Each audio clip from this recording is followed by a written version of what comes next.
آشفتہ دل بہویہ ملک episode number 20۔ اس کے چہرے پہ چھائے تاثرات اور آنکھوں میں اترتے محبت کے دلفریب رنگ دیکھ کے نہ جانے کیوں ایمان کا دل خوش ہونے کے بجائے ڈوب سا گیا۔ وہ خود کو ایک پینڈولم کی مانند بیچ ایک خلا میں معلق محسوس کر رہا تھا، جہاں ایک طرف بہن کی خوشی تھی تو دوسری جانب سے جان سے عزیز دوست کی محبت تھی جس کا وہ گواہ تھا۔ اسے سمجھ نہیں آ رہی تھی کہ وہ کس چیز کی قربانی دے، بہن کی خوشی کی یا پھر دوست کی محبت کی۔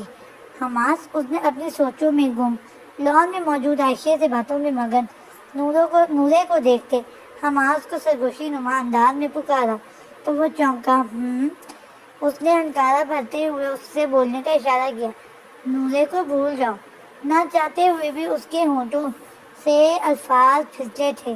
اس نے دیکھا کہ اس کے خوبصورت چہرے کے تاثرات فوراً متغیر ہوئے تھے، جبکہ ماتھے کی رگ فوراً نمایاں ہونے لگی، مگر اپنی اندرونی کیفیات کے برعکس وہ بہت پرسکون سا مڑا اور اس کی آنکھوں میں دیکھا۔ ہے تو بہت کمینی سی بات، لیکن اگر میں تمہیں کہوں گا کہ آج کے بعد عائشہ کا نام بھی نہ لینا تو کیا کرو گے تم؟ اس کے جوابی سوال پہ اس کے چہرے کا رنگ فوراً تاریک پڑا، جبکہ دل پہ گویا کسی نے گہرا وار کر دیا تھا۔ یہ کیا کہہ رہے ہو تم؟ وہ ناگواری سے بلبلایا تو حماس زیر خونسا مسکرا دیا۔ تو نورے کا بھائی ہے، ان کی خوشی تیرے لیے مقدم ہونی چاہیے، لیکن مجھے مت چھیڑ۔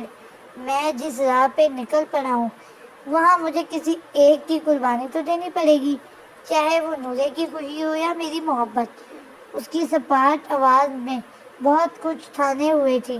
حماس، تو سمجھ کیوں نہیں رہا کہ میں نورے کی خوشی سے زیادہ تجھے تکلیف سے بچانا چاہتا ہوں؟ نورے بہت ضدی ہے، وہ اپنی بات سے پیچھے نہیں ہٹتی۔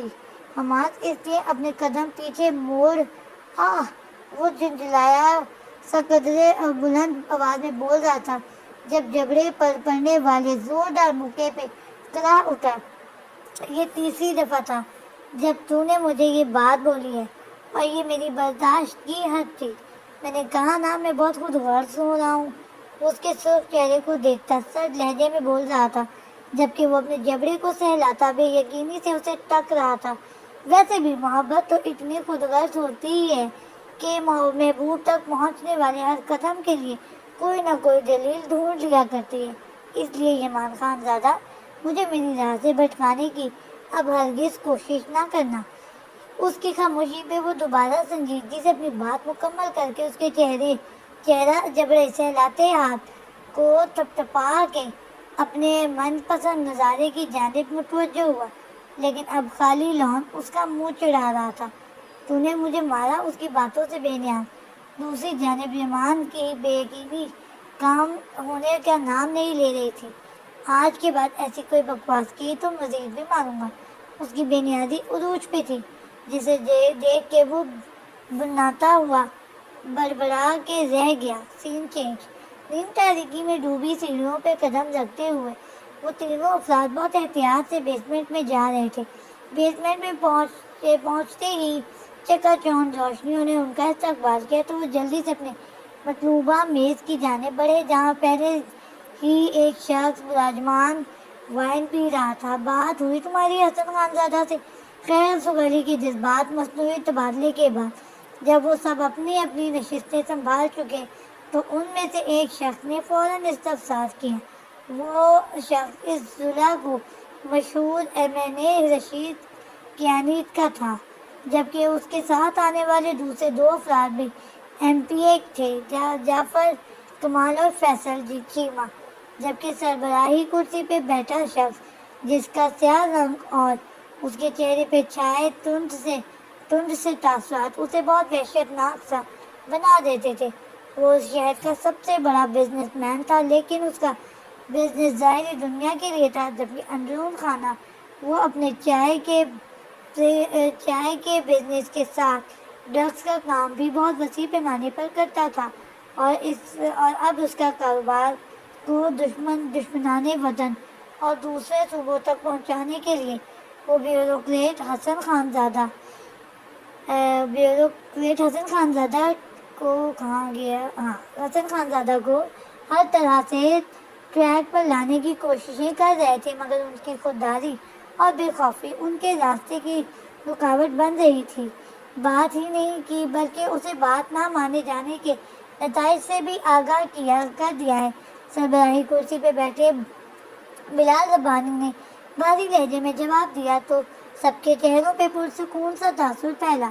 ڈرگس کے لیے اپنے ہی وطن کی چیزیں جڑیں کھوکھلی کرنے والا بلال ربانی صرف وائٹ کالر بزنس مین نہیں تھا، بلکہ وہ نور خانزادہ اور ایمان خانزادہ کی ماں کا پہلا شوہر بھی تھا، جو اب اپنے مقصد کے لیے انہی بچوں کو ٹارگٹ کرنے والا تھا۔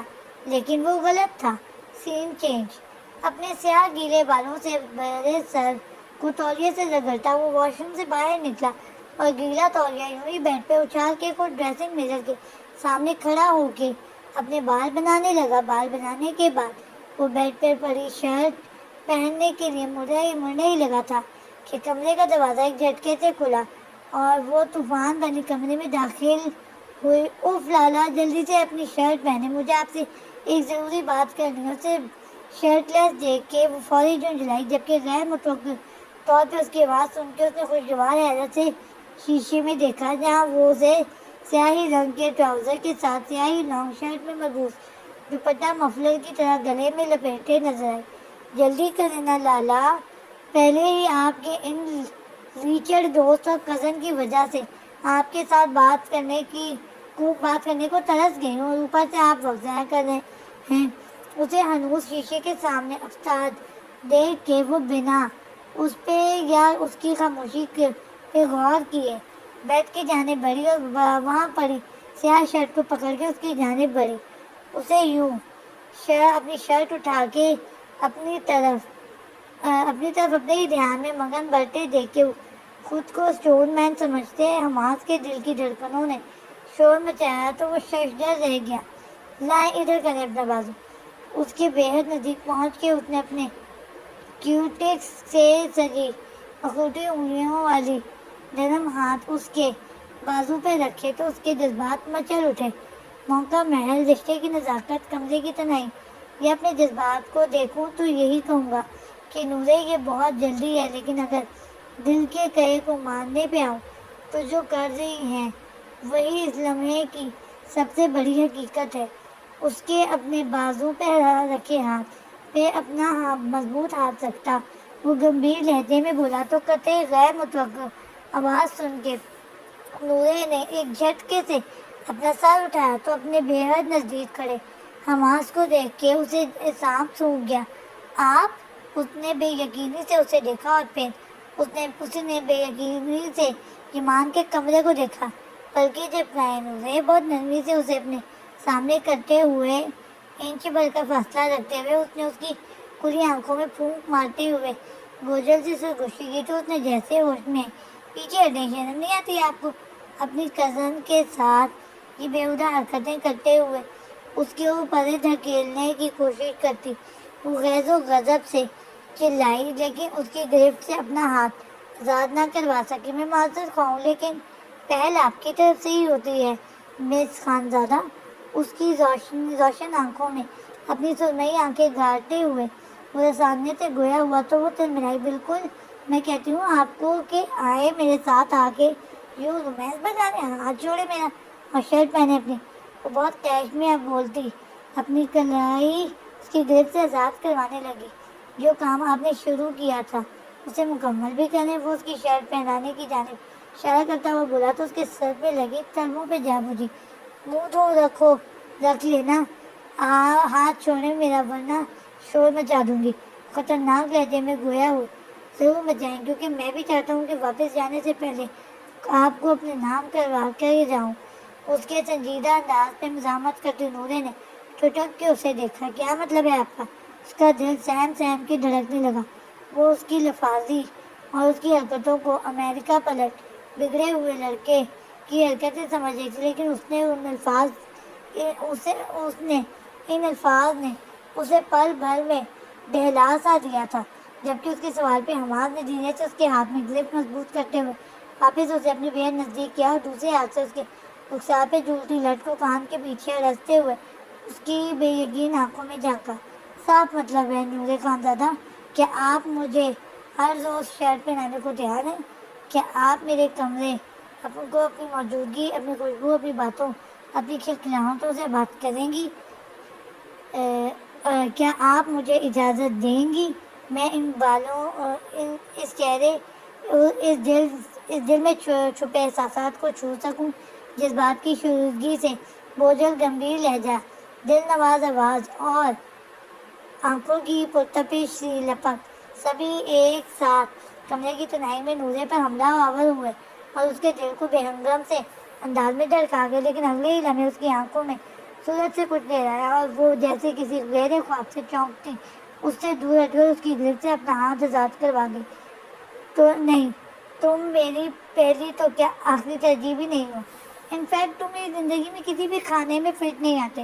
میرے لیے ماں سوائے اس کے کہ میرا حماس نامی ایک کزن ہے، اس کے علاوہ تم سے کوئی رشتہ نہیں ہے، نہ کبھی ہوگا۔ نور خانزادہ کے لیے تم کبھی ایگزسٹ نہیں کر سکتے۔ میرے لیے میری خوشی میں اپنی خوشی منتخب کر چکی ہوں۔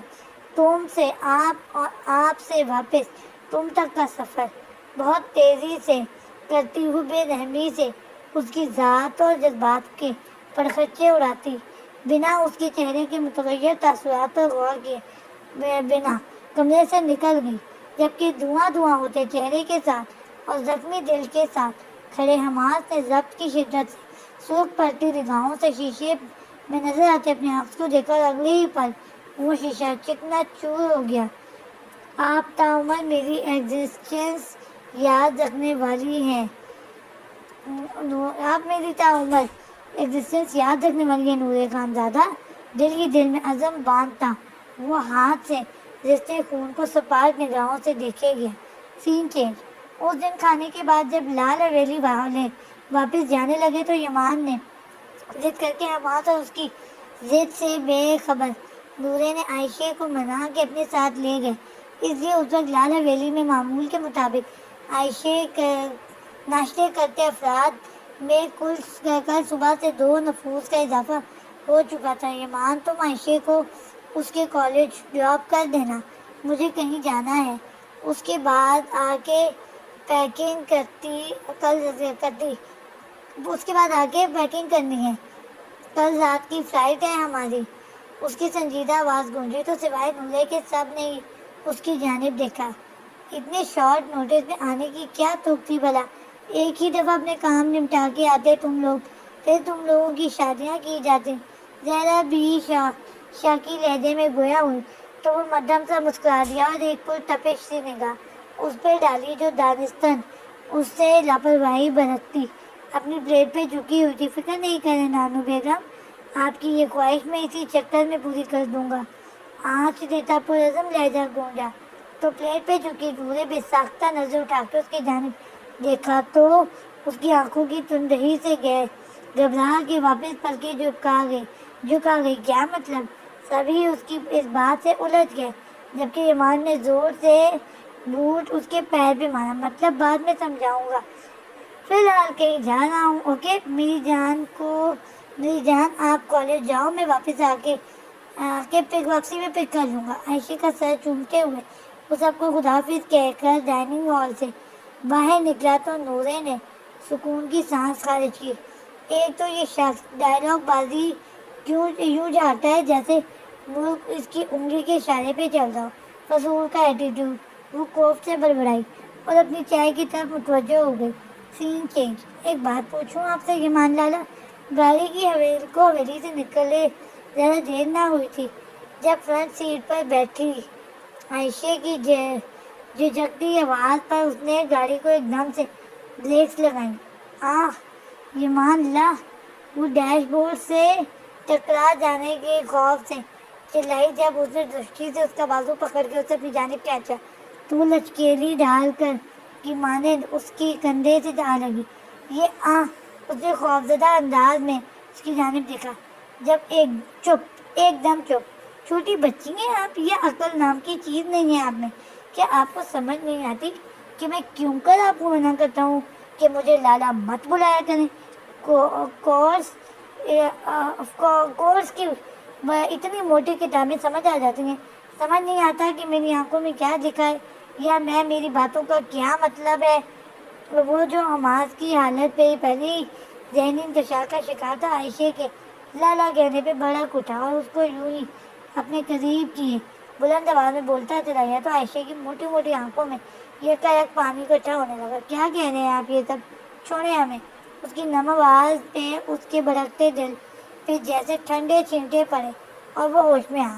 اوہ shit, Ayesha please don't cry. اس کی خوبصورت آنکھوں اور رخساروں کو پھسلتے آنسوؤں کو دیکھ کے وہ شدید مضطرب ہوا، لیکن وہ اس کے لہجے کی نرمی پا کے مزید تیزی سے روتے اس کے کندھے میں منہ دے گئی۔ بہت برے ہیں آپ، اتنے برے طریقے سے ڈانٹا ہے ہمیں، ہم کیا کریں؟ اماں بیگم کہتی ہیں آپ کو لالا کہا کروں، آپ کہتے ہیں کہ نہ کہا کروں۔ یہ جو اتنی باتیں ہمیں سنائی ہیں یہ اماں بیگم کو سنائے تاکہ ہماری جان چھوٹ جائے اور ہم بھی آپ کا نام لے سکیں۔ وہ روتے ہوئے بولتی جا رہی تھی جبکہ اس کے بے ربط سے جملوں پہ کھل کے مسکراتا یمان اس کے جھکے سر کو دیکھتا جیسے کسی نتیجے پہ پہنچا۔ مطلب آپ کو اعتراض نہیں ہے میرا نام لینے پہ؟